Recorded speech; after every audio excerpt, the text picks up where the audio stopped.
Hi, everyone. We're going to get started at around 4:05, so just hang in there for a couple more minutes so we can get started.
Hey, Corinne, we're actually going to wait until 4:05 to get started, so just hang tight.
Hey, everyone. It is now 4:05, so we are going to go ahead and get this part of the conference rolling.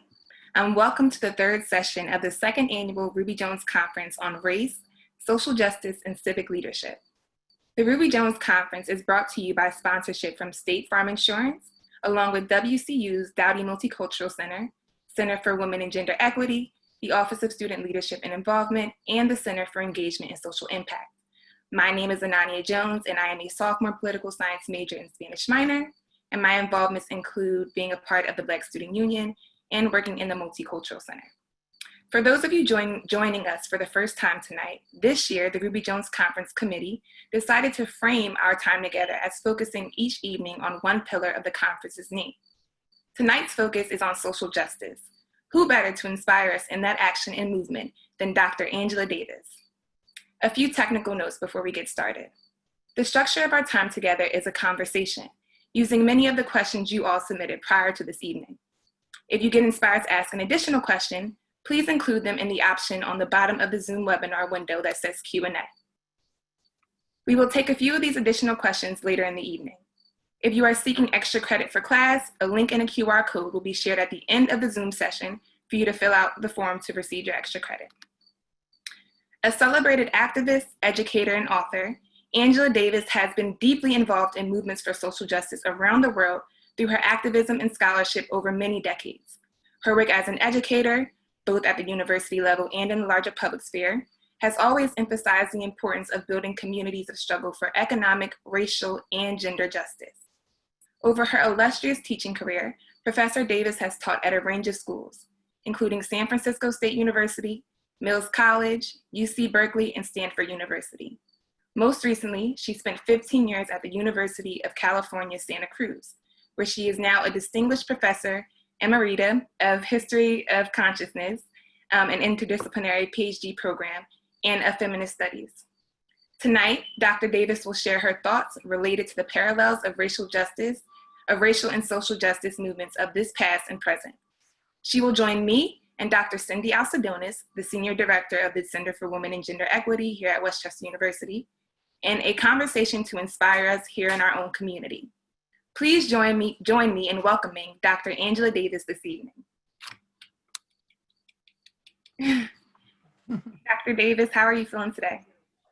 I'm doing all right. How are you? Hanging in there, hanging in there. Yeah. Dr. A, how are you feeling? I'm doing great. I'm really looking forward to our talk this afternoon. Yeah, me too. How about you? How are you doing? I'm doing okay. Honestly, it's been a rough semester so far, but I'm gonna push through it. I'm really excited to be here with both yourself and Dr. Davis tonight. But we're gonna go ahead and get started with the first question. If that's okay with the both of you, that's okay? Okay, all right. So the first question that we have for you, Dr. Davis, is what are some of the biggest differences you see between the liberation and Black Power movements of the past as advanced by leaders like Kwame Ture and yourself, and the Black Lives Matter movement of today? And are these positive or negative differences? Well, first of all, thank you all so much for inviting me to participate in this year's Ruby Jones Conference on Race and Social Justice. And it's wonderful to see all of you. Yeah. Now, first of all, in response to that question, I should probably say that I don't like to make comparisons without context. And in the first place, I think that the struggle for Black liberation resides on a historical continuum that goes all the way back centuries and centuries. You know, one can argue that it goes back to the first slave revolts that took place in the 1500s in this hemisphere, both in what is now the US and the Caribbean. The second thing I would say is that I don't necessarily believe that history is all progress, but I do think that as far as Black people are concerned, the German philosopher Georg Friedrich Hegel was right when he said that history is progress in the consciousness of freedom. And I do think that we have made a great deal of progress in the way we conceptualize freedom, but we don't necessarily see those steps because of the way history is narrated. For example, we don't see the pivotal role of women in Black liberation struggles. We don't see the anti-capitalist trend and the recognition that capitalism is racial capitalism. You know, we don't see the involvement of organizations like the Southern Negro Youth Congress, which actually created the ground for the civil rights movement. And that has to do with the fact that those who were active, including my mother, in the Southern Negro Youth Congress were anti-capitalist. Some of them were members of the Communist Party. So what I'm saying is that you can't treat the two movements, the Black Liberation Movement of the 60s and 70s and the Black Lives Movement today, as if they existed side by side within an abstract context. The movement that we are witnessing today was precisely enabled by past movements, just as the civil rights movement was enabled by the movements that emerged before, the development, for example, of the NAACP and the Urban League in the first part of the 20th century. The Black Lives Matter movement was precisely enabled by the movements in the 60s and 30s, but in the 60s and 70s. But I can say that there are some major differences. If one looks, for example, at the Black Panther Party, which was founded in 1966, and whose purpose was precisely to end what was called the police occupation of Black communities.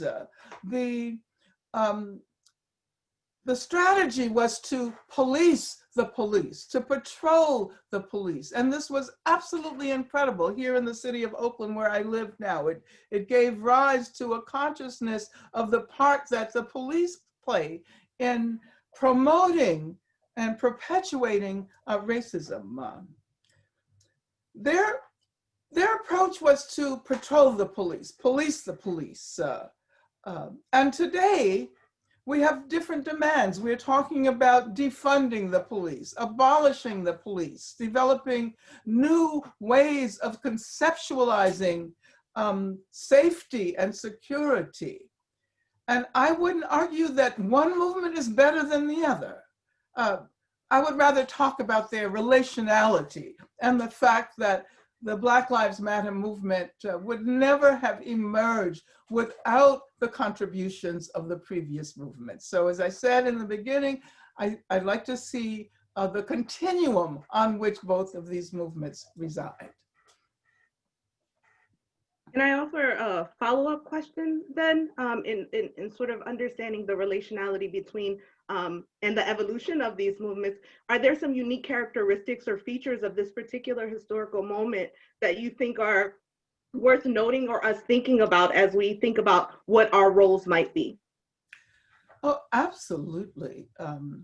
I think that what is so exciting about the way in which social movements, anti-racist social movements are being conceptualized during this period is that, first of all, new notions of leadership and the way in which the BLM has reimagined leadership, moving away from the assumption that leadership has to be male, first of all. It has to be, individual leadership. It has to be charismatic leadership. But of course, there were those like Ella Baker in the 1960s who make the same argument. So I constantly like to see the historical connections and the historical relationalities. And so now we're seeing a new conceptualization of leadership that is that consists of women, first of all, and Black women, queer women in leadership. But the paradigm of leadership is shifting toward a collective notion of leadership rather than an individualistic notion of leadership. And I think that is absolutely important, particularly during this period. Wonderful, thank you. And that leads to our second question, which was proposed by our folks in the audience. What are some of the ways college students in particular might mobilize their educational privilege in the movement to create real change? Well, Yeah. Let me make a couple of points. First of all, the intellectual dimension of the movement is absolutely essential. Um, and activism requires an intellectual engagement with the issues that we are trying to grapple with and the world we're trying to transform. And of course, it was Frederick Douglass who made the point, so long ago, that there can be no liberation without education. Liberation requires education. But I think it's important to remember that education does not happen only within professionalized contexts. Oftentimes, college students and sometimes those who are first-year college students are led to believe that they've acquired something special that separates themselves from their communities. And I think it's important to point out that education happens within many different venues. One of the things that college students should learn is to be humble enough to recognize that learning is not simply confined to the venue of the college or the university, but it happens in the community. It happens on the job. It happens within the movement.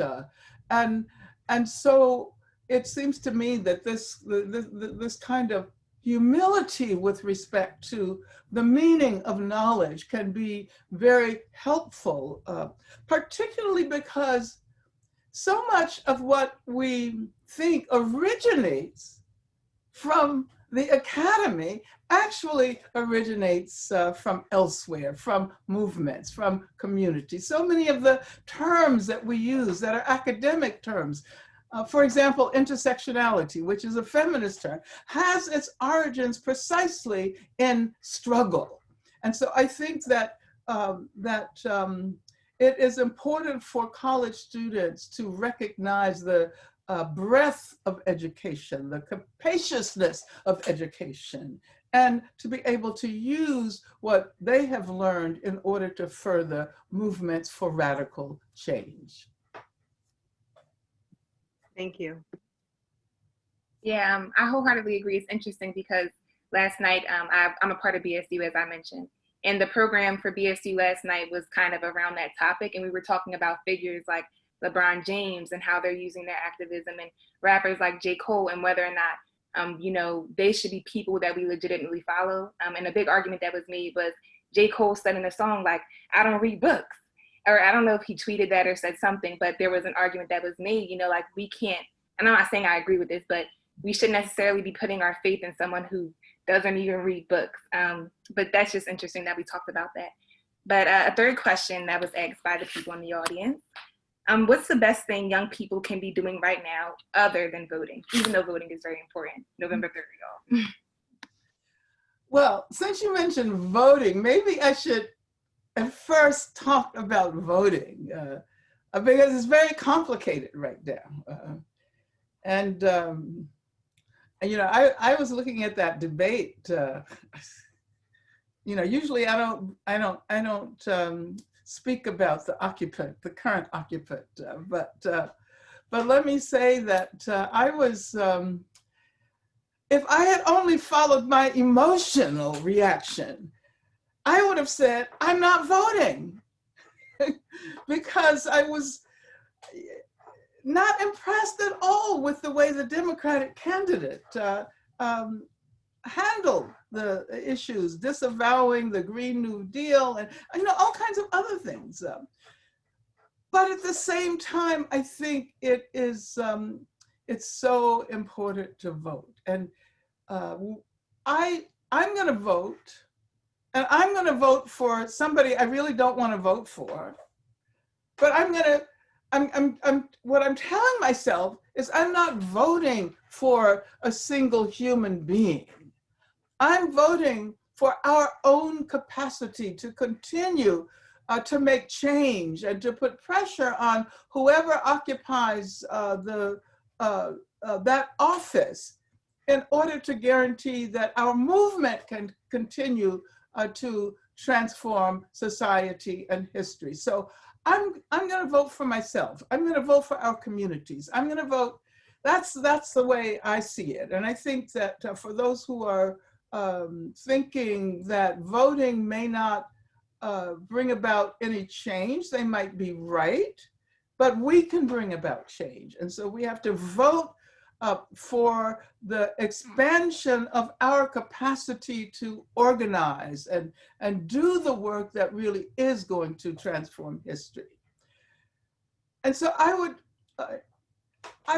also encourage people to raise questions in that way. I mean, for me, that's a critical engagement with the electoral system.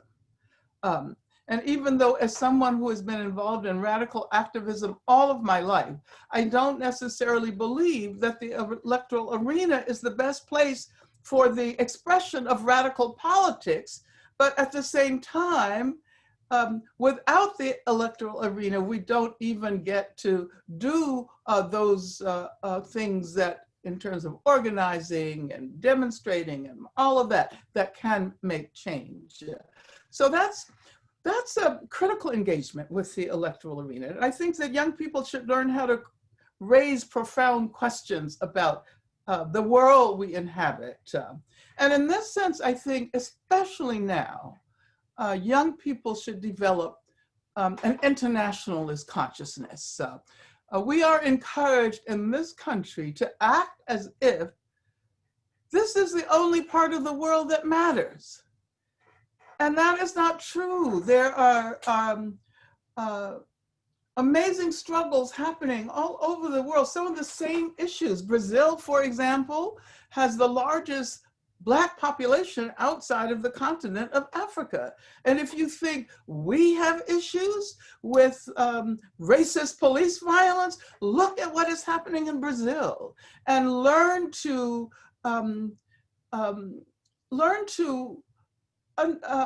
engage with the ways in which others are handling these issues. We can learn a great deal about how to challenge the police and police militarization and racist violence from the police from Brazil and other places, South Africa. So I would suggest that young people need to cultivate and expand a kind of internationalist consciousness.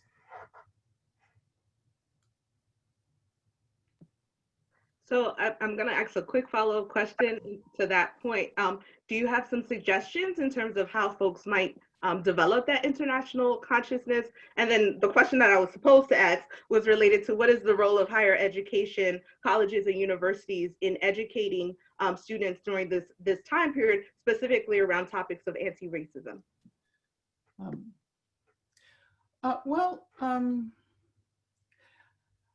First of all, we have the capacity to engage with people all over the world in ways that were unimaginable during an era when internationalism really flourished.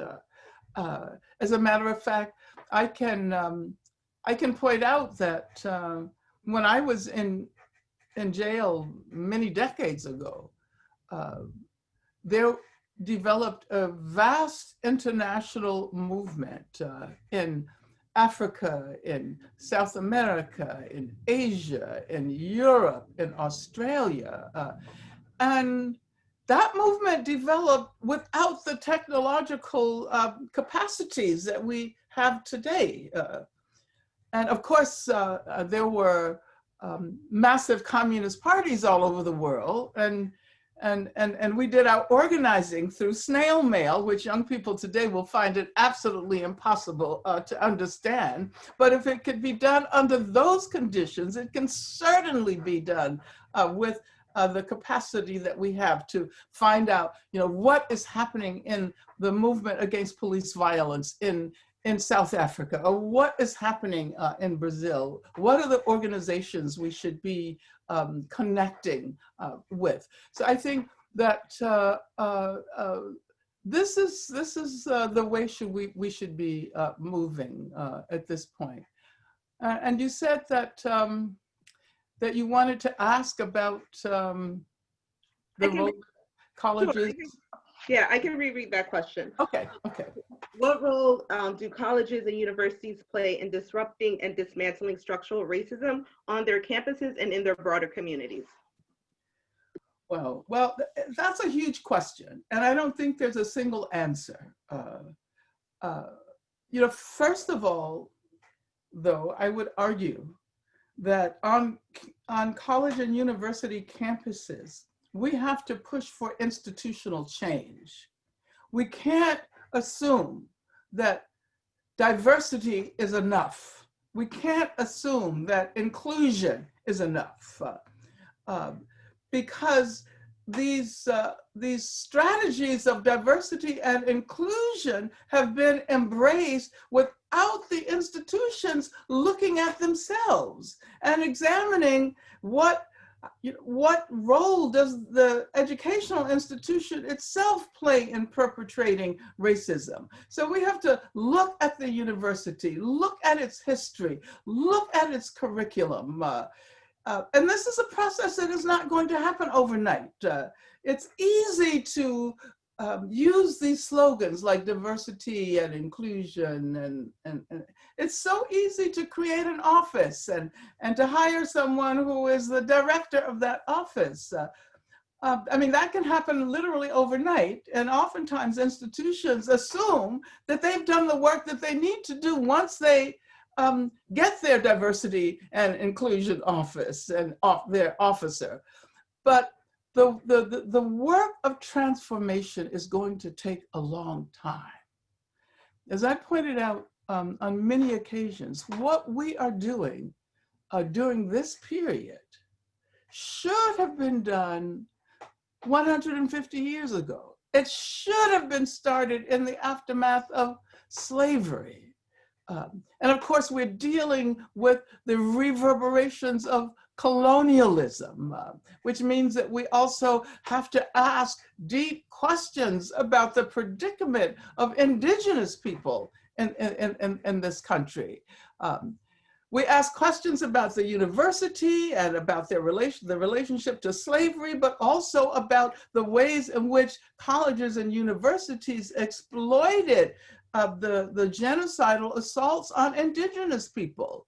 And of course, sometimes we see this history in the sculptures and the statues that are on the campuses. This is why in many instances people have called for bringing them down. But and that might be important, but that's not enough.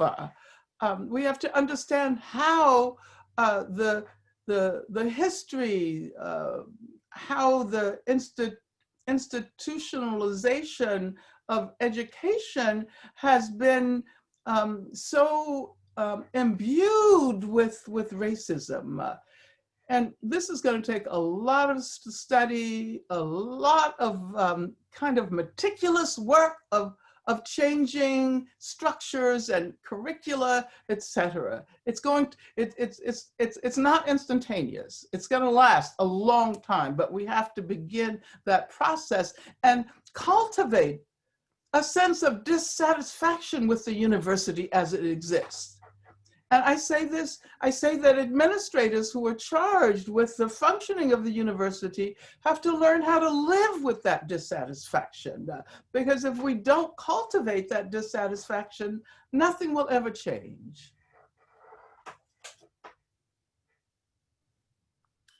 I'm just soaking it all in. Very good points. As a college student, it's kind of like taking notes as to what to do. So I'm gonna have a lot of conversation with my peers after this.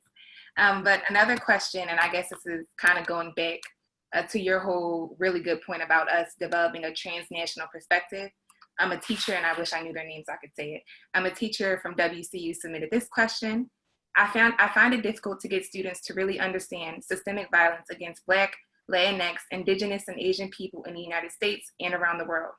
What strategies do you recommend for helping students see systemic injustices and how such injustice impacts us all? Well, that's a really good question, because for such a very long time, in the US especially, the assumption that people have operated with is that racism is a question of attitudes. Racism is attached to individuals. And of course, there are those white people who say, well, I wasn't a slaveholder. I don't even have any relatives who were slaveholders. So what do I have to do with it? We are all implicated in this history. And it is not primarily expressed through individuals. One can have the most well-meaning individuals operating a racist institution. And, you know, I was thinking, since the question referred to what is happening in other parts of the world, I was thinking about South Africa and the fact that there is now a very robust movement against police violence in South Africa. There are those who may have assumed that once Black people began to operate all of the existing institutions, that racism would evaporate. But South Africa is a really good example of the way in which the apartheid era of racial violence is actually continuing, even though all of the actors, even though all of virtually all of the police forces are Black, or in South Africa, they unfortunately still use the racial categorization of colored.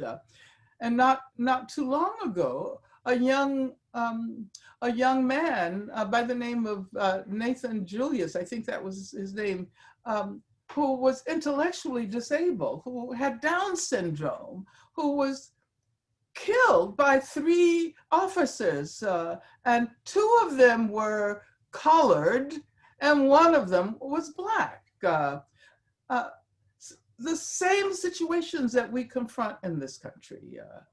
And so it's obvious that simply changing the individuals, replacing white police officers with Black police officers, that is not going to get rid of the structural racism, the institutional racism.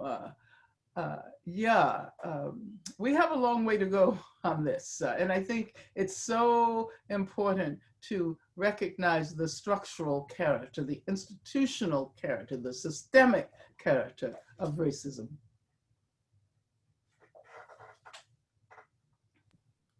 The next question that was posed, thank you so much for that robust response to that.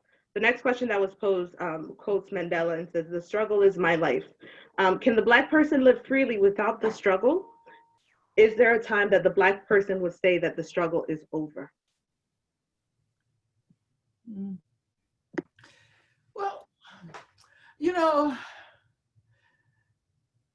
I don't even know whether it's helpful to assume that we can create an agenda, and when all the points on that agenda have been achieved, then the struggle is over. Because we learn so much as we struggle. We learn that the struggle for Black liberation is not simply for the liberation of Black men, even though in my lifetime, the vocabulary we used when I was young was that the Black man needs to be free.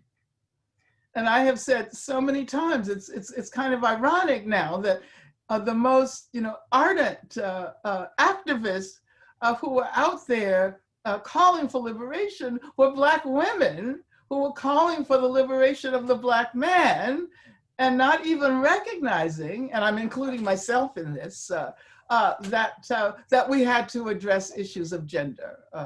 Many people today are still not aware of the fact that the majority of the members of the Black Panther Party were women.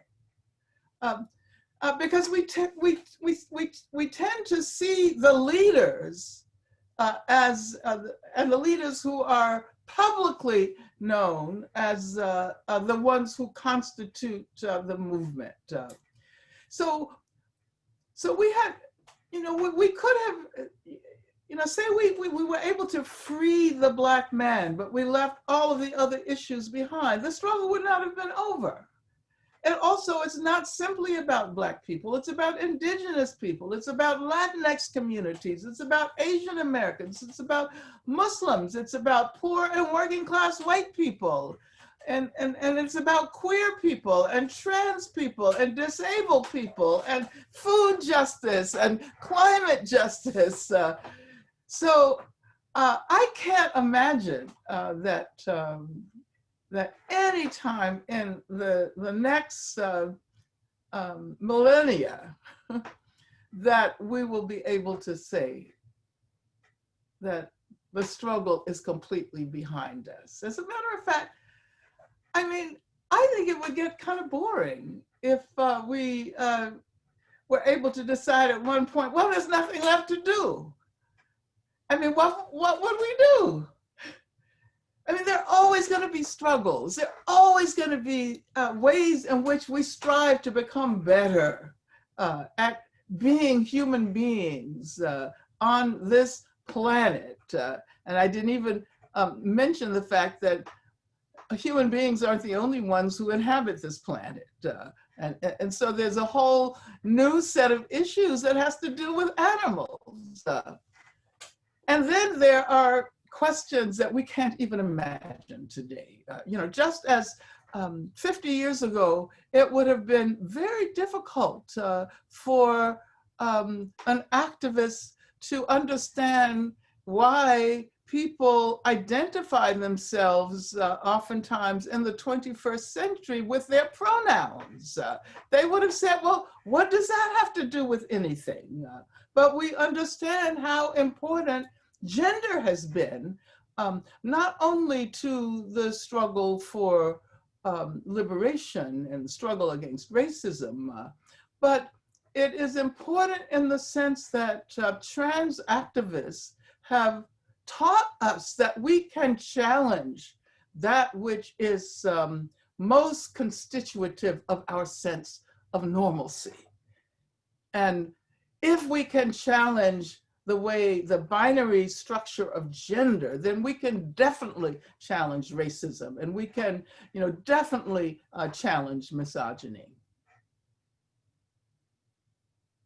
I think I sort of went off on that one, but. No, that's perfect, because we're about to keep going right down that path. Okay.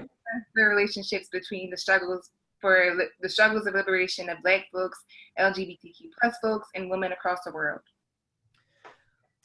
Well, I would rely on a point that Dr. Martin Luther King made over and over again, and that is that justice is indivisible. That we cannot assume that justice belongs to one group of people and not to others. We can't assume that it's all right to struggle for the liberation of Black people, but it's wrong to call for freedom for Palestinians. We can't assume that when we talk about human rights, that we can argue that a certain population deserves human rights, but not LGBTQ people. And we can't afford to assume that there is no relationship between our struggle against racist police violence and our struggle against intimate violence, gender violence. As a matter of fact, there is a connection between the violence that expresses itself institutionally, state violence, and violence that happens on an individual level, individual violence in the streets or intimate violence within relationships.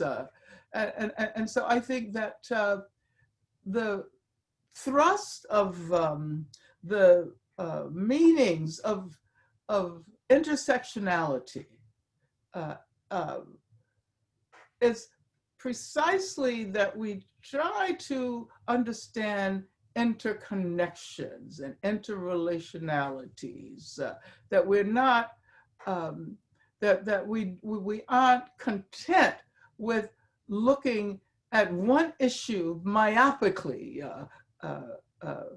without asking, what are the connections with other issues. And I think Dr. King, so many years ago, talked about the fact that if we want to end racism, we also have to say that we're against militarism. And we also have to say that we are against what he called materialism in some instances.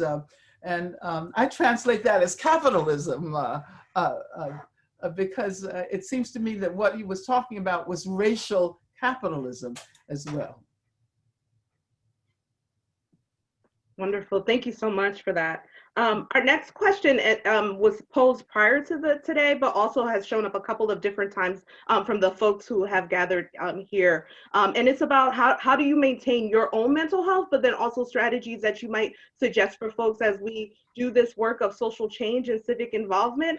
How do you maintain a sense of wellness, well-being as it relates to your mental health?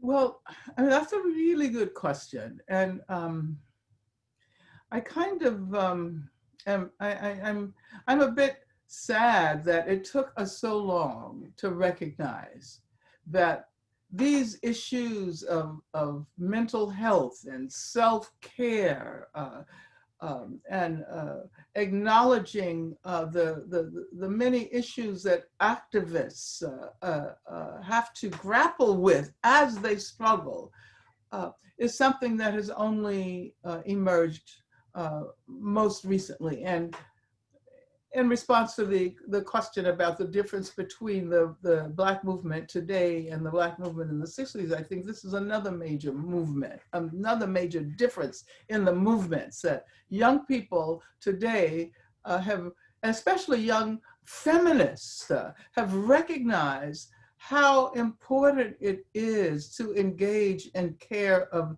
the self. And that care of the self is not simply an individualistic project, but that it is collective.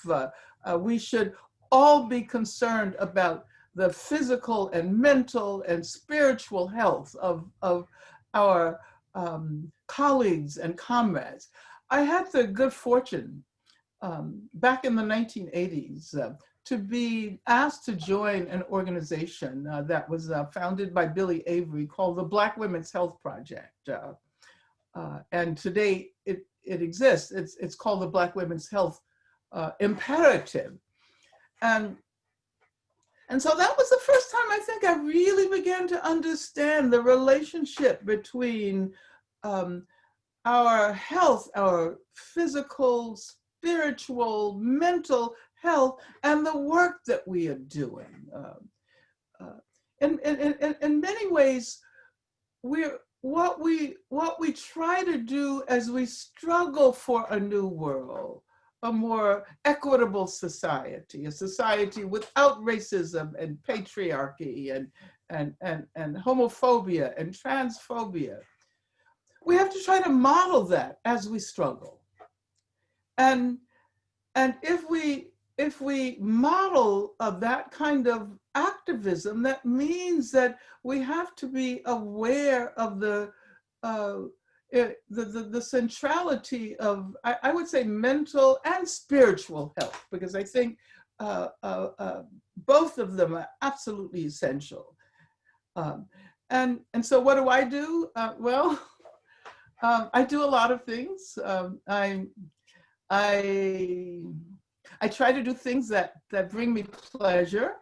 I love music. And so not only do I listen to music, but I have become involved with musicians who play such a major role in politicizing our societies, our communities. We don't often think about music as being in the forefront of struggle. But to me, what is so phenomenal about the Black liberation movement that goes all the way back to 1526, when the first slave rebellion took place. What is so phenomenal is not only that Black people fought back, and I mean, that's kind of amazing. All of these centuries of encouraging new generations to continue the struggle for freedom. That in itself is amazing. But what's even more phenomenal is the fact that Black people learned how to create beauty and pleasure in the process of engaging in those struggles. And so I think that it's in a sense a duty for us to generate beauty and pleasure, as we struggle.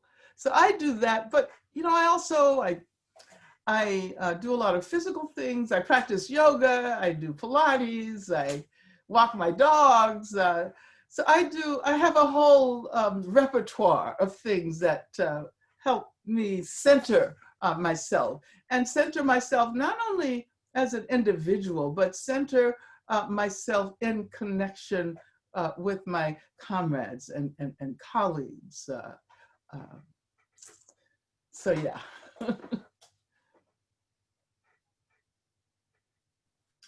Yeah, I know mental health has been something that personally this summer has been a really big thing to me. Just because actually Denise helped me figure this out when she's on this call right now. I can't do the work that I want to do without first sustaining myself. So me sustaining myself, it's also very selfless in a sense. But the next question that we have for you, I'm really excited to hear this one because I have debates about this all the time. Do you think the changes we need to see in society, and more specifically our criminal justice system, can be achieved through reform? Do we need a revolution? Is it reform, defund, or abolish? Which one is it? Well, it's defund and abolish. It's not reform. And this isn't to say that reformers haven't played an important role and aren't doing, necessary work. But if one looks at the two institutions that we're focusing on right now, especially in terms of violence, and that is the institution of the police and the institution of the prisons, both of those institutions have evolved over time, precisely in connection with the calls for reform. As a matter of fact, the prison itself was a reform in punishment, and throughout the history of the prison system, there have been efforts to make it better, to reform it. Throughout the history of the police, there have been those who have argued that the police can be made more humane. Just get rid of the violent police, get rid of the so-called bad apples.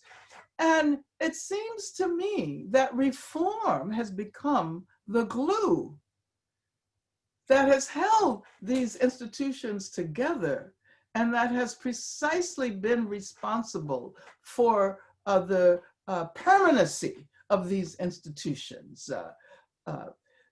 Looking at the institutions as discrete institutions, focusing myopically on them without asking, well, maybe there's some things that we need to change about the larger society that will help us to understand how we create safety and security, how we better create safety and security. That safety and security do not have to be left in the hands of law enforcement and carceral systems. And so once we understand that, then we can ask all kinds of other questions. Well, how do we deal with harm?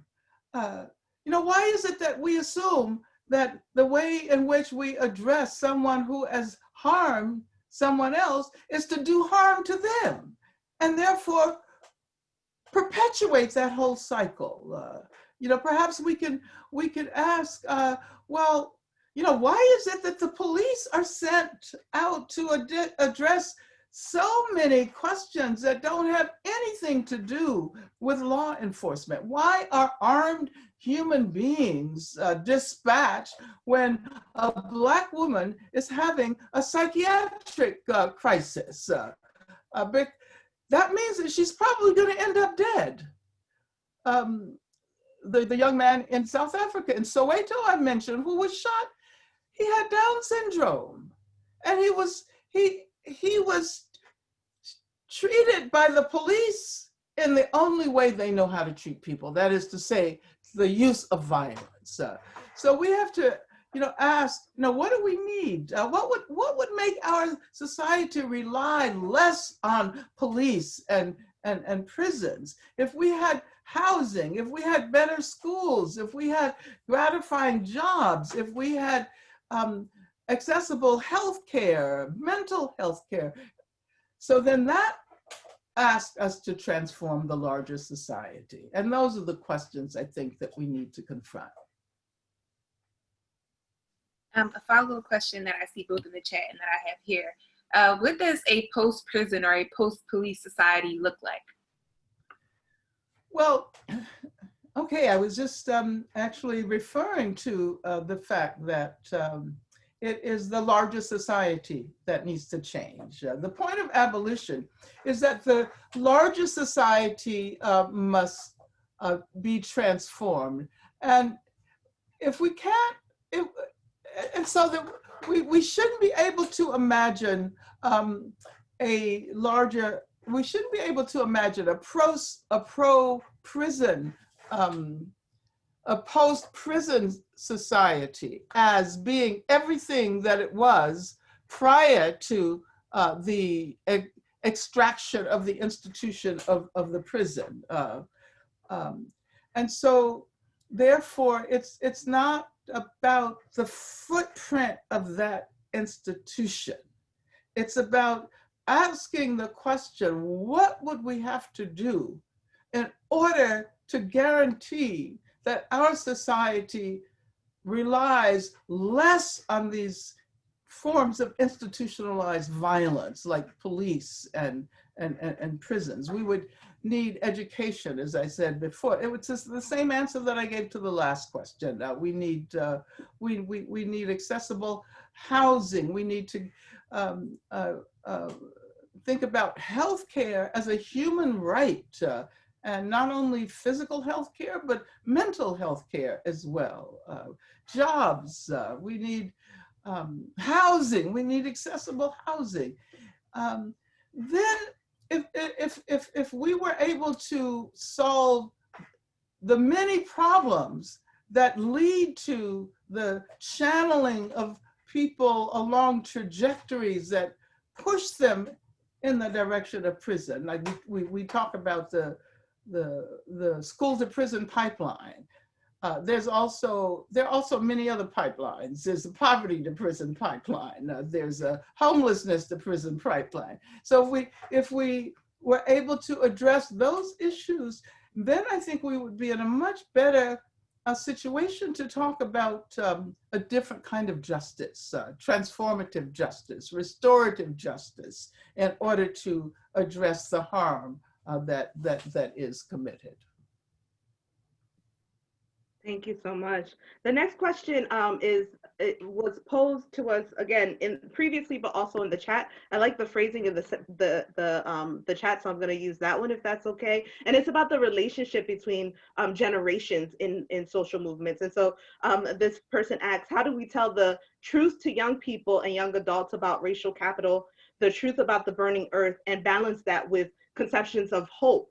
And so what does that relationship look like across generations in these movements for social change? Well, I think that those of us who have a history of involvement in radical social justice movements, we have a responsibility to share that history and to share the insights that have been developed. But we also have a responsibility to step back and allow young people to begin to move in new directions. Unfortunately, many people often assume that the way they engaged in activism when they were younger is the way younger people today should engage in activism. And I've actually told myself over and over again that I'm not going to become that person, that I'm going to learn from my younger comrades, that those who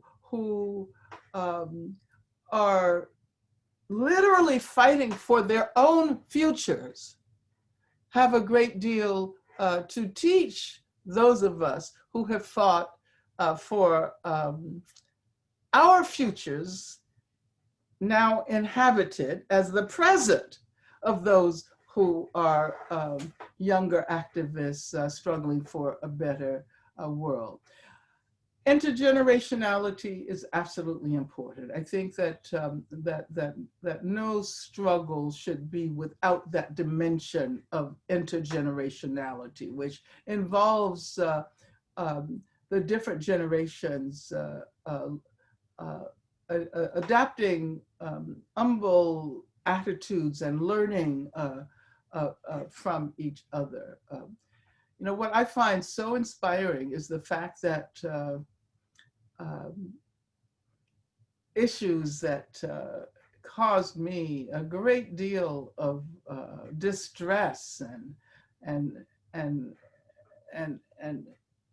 intellectual struggle, as well as struggle in terms of organizing and in the streets, are taken up by young people as normal, because that is the ground they inhabit now. And I know there are older people who will say, well, they don't realize how much we struggle. Well, they may not, but we don't realize how much people struggle before us for the right that we have to engage in struggle. So I think that kind of dialectical relationship between the generations, among the generations, because we're talking about multi-generational movement, multi-generational movements is what is going to propel us in a forwards direction. Okay, and we have the last of our prepared questions. Can we confront and eradicate racism without confronting and eradicating capitalism? Well, okay, if it were yes or no question, I would say ultimately no. But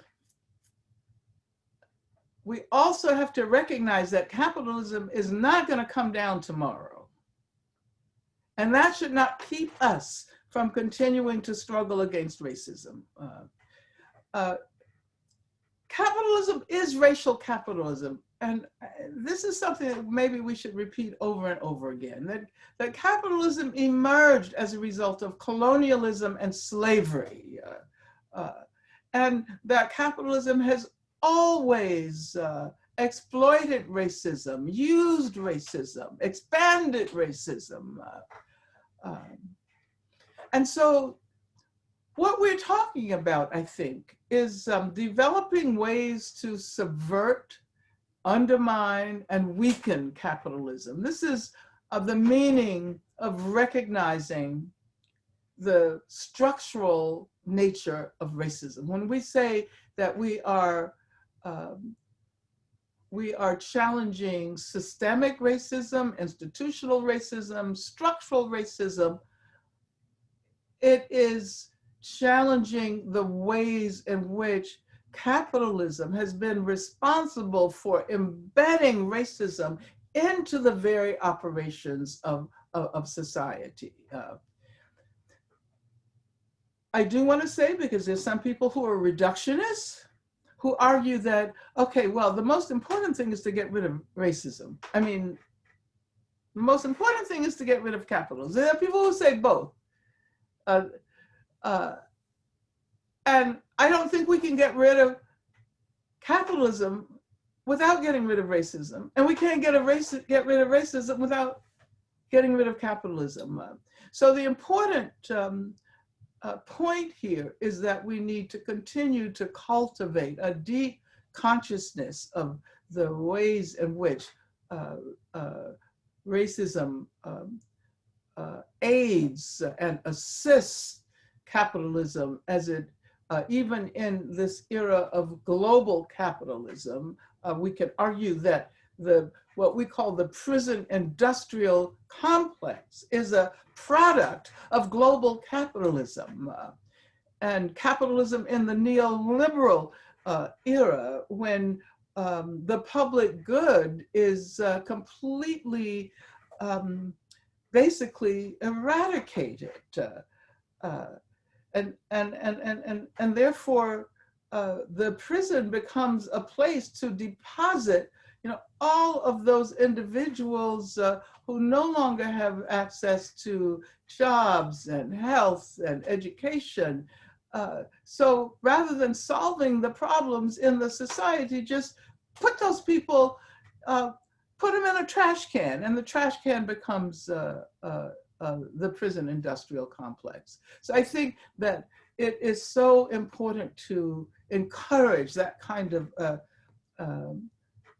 consciousness, popular consciousness. And I'm talking about a consciousness that can be developed by people regardless of their level of institutionalized education.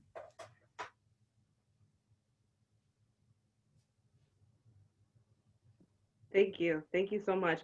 That we've come to the end of our prepared questions at this time, and so we have time to ask a few of the questions that were posed in the chat. We're gonna Ananya and I will select a couple of them to help continue the conversation. I really want to thank you for everything you've already offered us. It really has been incredibly thought-provoking and insightful. So thank you. Absolutely, thank you. Yeah, so thank you. Like Dr. A just said, at this time, you all can keep on submitting your questions to the chat, and we'll just try to work through these as best as we can. But the first question that somebody has submitted to ask you: how might teacher activists find the energy to continue such critical pedagogy, sorry if I mispronounced that, at this time in the face of virtual learning, anti-Black racism, and division? Well, that's a big question, but I'm very happy that the person asked that question, because education, as we said before, is so absolutely central. And with the constraints that exist as a consequence of the ways in which we are trying to protect ourselves from COVID-19, there are many other challenges. And I can't pretend to have the answer to those questions, particularly the pedagogical questions. How does one teach a class over Zoom? I think that that's a question that can only be answered through practice. That's a kind of epistemology of praxis, that knowledge that emerges from the very process of attempting to engage in these teaching strategies. And so I guess my answer would be the importance of creating community, and to guarantee that people who are facing these problems can face them together. And so I would suggest to the person who raised the question to create, even online now, a community of teachers who are concerned with how to develop the best and most effective pedagogies during this period, which will probably help us when we're on the other side, when we've gone through this current process of sheltering in place and making most of our communications that happen online and over Zoom and other platforms. But I would wish her or him or them much luck.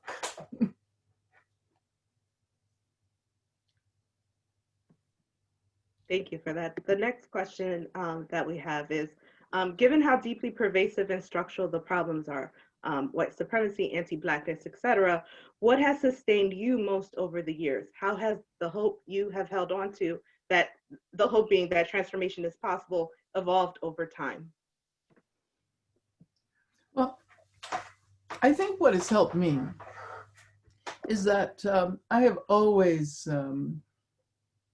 made a point of being involved in organizations, in diverse organizations, which has meant organizations that are multi-generational,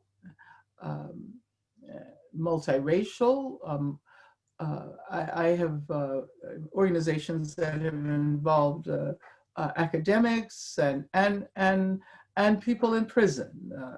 And everyone in between. And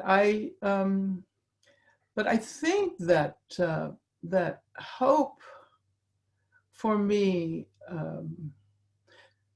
has emanated from recognizing my responsibility to assist young people who are fighting for their own futures and who therefore need hope. Walter Benjamin said, hope is for those who actually need it. So, those who most need hope are those with whom I identify. And I don't think optimism is a choice. I think that we have to be optimistic. But at the same time, as Antonio Gramsci pointed out, we can be, our intellects can be pessimistic. That is to say that we're sober, we look at reality, we try to understand what is going on. But then he said we can combine that with an optimism of the will to build a better world. And I continue to be hopeful. And again, I talked about music before and art, and that is what brings us hope. That is what makes us feel hopeful about the future. It is what allows us to recognize that we can experience pleasure even as we engage in the most difficult struggles. And again, that is the message that has come from the Black struggle that has unfolded over centuries. Thank you for that. I listen to music a lot too. I listen to J. Cole actually. But a question that was submitted both by an anonymous attendee and Cameron Davis. Hey, Cameron. They asked, considering the reconciliation practices used in South Africa, do you think that we could ever establish that type of practice in America? Should we establish it? And what do you think will be the first steps in establishing that?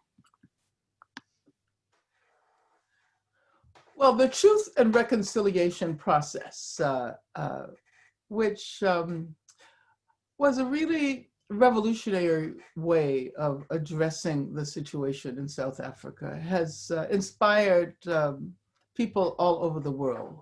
There have been truth and reconciliation processes in South America, in other parts of Africa, in the US. Restorative justice is based on the need both for the truth and for figuring out how to create new relationships once that truth has been acknowledged. Yeah, I think that we can definitely benefit from the use of such strategies, although I would warn against assuming that one can import a practice from one place and time to another place and time without taking into consideration the major differences that exist. The point of truth and reconciliation is that we do not have to engage in retributive justice. We do not have to assume that justice always involves the kind of punishment that ends up reproducing the violence that one was attempting to address. Another question posed by one of our students. The passive, it's a bit long, but I want to make sure that I am reflecting exactly what the person wanted to share. The passive tension placed on students of color in PWIs like Westchester have been shown to lead to stratification along race lines in clubs, organizations, and communities. What can white members of PWIs do to create an environment where people of the global majority feel a greater sense of mobility in predominantly white spaces without falling into the trap of tokenism? PWI is a predominantly white institution for— Without falling into the trap of what? Tokenism. Tokenism, okay. Tokenism. So what can white people do? Yes. Okay. That's a really important question because, nowadays, there's the assumption that if white people want to do something, they have to strive to be allies. And on the one hand, I think that that's important because one of the side effects of racism has been that white people have had a hard time figuring out how to take leadership from Black people and other people of color. As a matter of fact, during the civil rights era, when white people became involved in organizations that were doing that work, many of the activists complained, many of the Black activists complained that, white people think they have to take over. And so, how do we create relationships, egalitarian relationships? So I think that is so important that white people have to learn how to take leadership from Black people. I was a member of an organization, I was a chair of that organization for a long time called the National Alliance Against Racist and Political Repression that came into being after my trial was over because we didn't want to shut down the process that had led to my freedom. We wanted to use it in order to gain the freedom of others and to engage in struggles against racist and political repression. Our executive director was a woman by the name of Charlene Mitchell, a Black woman communist who actually ran for president. She was one of the first Black women to actually run for president of the United States. It was on the Communist Party ticket. And one of the points we always made was that white people were welcome to join the organization, but they had to learn how to take leadership from Black people. And they had to recognize the racist impulses that always make them feel as if they're better than Black people. So that's one thing. But then the other question that I want to raise in response, the other issue I want to raise in response to that question is that white people have to understand that racism has hurt them as well. That it's not just trying to make a better society for Black people or indigenous people or other people of color. it's trying to create a better world for us all. And because um, white supremacy has existed since the very foundation of this society, white people have a special role in bringing down that system of white supremacy. There is an organization that the person who asked the question might consult. It's a wonderful organization. I work with it sometimes. It's called SURJ, S-U-R-J, Stand Up for Racial Justice.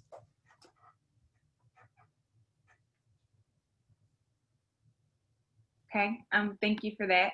A lot of questions we've been getting in the chat, and based off your perspectives of how you keep yourself, motivated, and the books behind you. Some people are interested in knowing, what's the type of music you recommend for us, some art, some artists, and some books. Oh, okay. Well, I grew up in the 1950s when jazz was the popular music. So, they say that the music of your youth is always the music that you will carry with you throughout your life. So jazz is my music. Although I also love to listen to R&B and hip hop. I like all Black music. And then I like music that's not necessarily Black. I also listen to European classical music.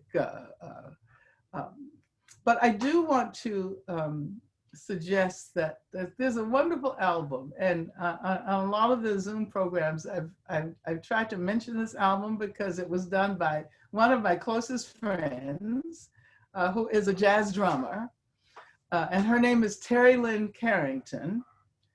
And this band is called Social Science, and the album is called Waiting Game. And it's an album that it was conceptualized before George Floyd was lynched. But it's almost as if she predicted, what was going to happen. It's about, it's about racist police violence. It's about other manifestations of racism. It's about homophobia, and it's about movements. It's about political prisoners. As a matter of fact, Mumia Abu-Jamal is on the album. Assata Shakur is on the album. My voice is there a couple of times, and many other people. But it's an amazing album. As a matter of fact, she won Best Artist, Best Band, and Best Album, which is unheard of for the Downbeat Critics poll of this year. So it's Terry Lynn Carrington and Social Science. And it's a form of jazz that draws from hip hop and draws from other genres as well. So I think that a lot of people will enjoy it. So I would encourage that. And then, I like some of my other friends that I can plug here are Esperanza Spalding, who's really amazing, and she's politically conscious, and her work has helped to awaken people. Yeah, I think that there's so much good music out there now that we have to support artists and musicians, especially now, because it's with the world shut down, their means of livelihood is no longer there. So I would urge people not only to listen to the music, but look at the Cecile McLaurin-Salvant, for example. She's an incredible jazz singer. And she's done some Facebook Live programs, and check all of them out. All right. I never listen to jazz, but I'm gonna try now. Okay. We're gonna close up. I really want to thank you for being here so much. at the beginning of the summer, I was listening to your work and I was like, Angela, and now you're right here talking to me. I'm really grateful for that. For all the students who are here for extra credit, please make sure you stay until we provide you with the QR code. But that's all I have. Again, thank you so much. I really appreciate it. And thank you very much for inviting me. And good luck with, this is the second day of the conference? Yes, Yes. that's the final. Well, I hope you have a wonderful conference, and let me pay my tribute to Ruby Jones. Thank you. Thank you again for joining us today. Certainly. Okay.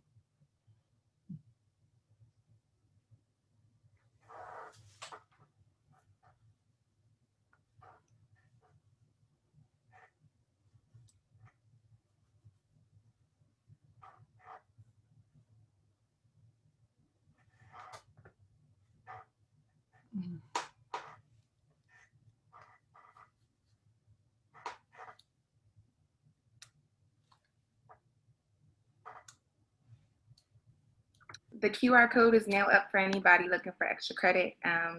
Well, Dr. Jaggers is putting it up now, so y'all just bear with us.